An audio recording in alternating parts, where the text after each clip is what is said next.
Aujourd'hui, nous allons parler d'un artiste assez exceptionnel, quoique méconnu. Il a été affichiste pour la publicité, mais il est connu pour des illustrations scientifiques de toute beauté. Aujourd'hui, on parle de Lucien Rudeau. Lucien Rudeau est le fils d'Edmond Adolphe Rudeau, lui-même peintre et graveur. Alors, Lucien Rudeau débute sa carrière dans la publicité et en tant qu'affichiste. Affichiste, c'est celui qui dessinait à la main à l'époque les affiches de réclame. Mais Lucien Rudeau est également un passionné d'astronomie. D'ailleurs, il va se faire construire un observatoire amateur avec un télescope de bon diamètre pour l'époque, qui lui permettra d'observer le ciel, les constellations, la Voie lactée, les nébuleuses et les planètes. Et justement aujourd'hui, puisque l'on parle de planètes, nous allons partir sur Mars. Alors c'est d'actualité, puisque tout récemment s'est posée la sonde Persévérance sur le sol martien.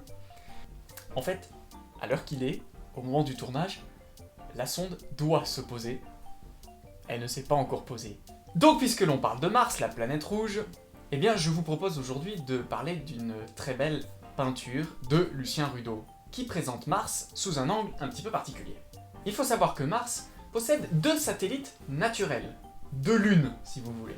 Le premier s'appelle Phobos et le deuxième Deimos.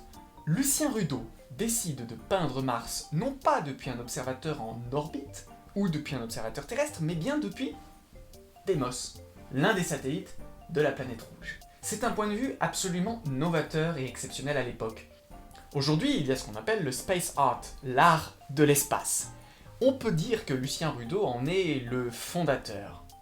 Grâce à cette vue, on est immergé sur le sol du satellite martien et l'on a une vue plongeante sur un lever de Mars, la planète rouge, où l'on voit ses nuages, ses reliefs, et c'est une vue tout à fait passionnante. Deimos a été découvert en 1877 et il a une forme pour le moins étrange. Oui, c'est à peu près ça, une sorte de grosse patate mais toute noire. Alors il y a eu plusieurs hypothèses quant à sa naissance. La première serait qu'en fait il s'agit d'un astéroïde capturé par l'attraction de Mars, qui s'est donc mis à tourner autour de la planète. La deuxième, peut-être plus probable, est un scénario semblable à la formation des planètes, avec une accrétion d'un disque de poussière pour former des petits cailloux, les fameux satellites. Toujours est-il que Phobos et Deimos ont une surface complètement noire recouverte de poussière.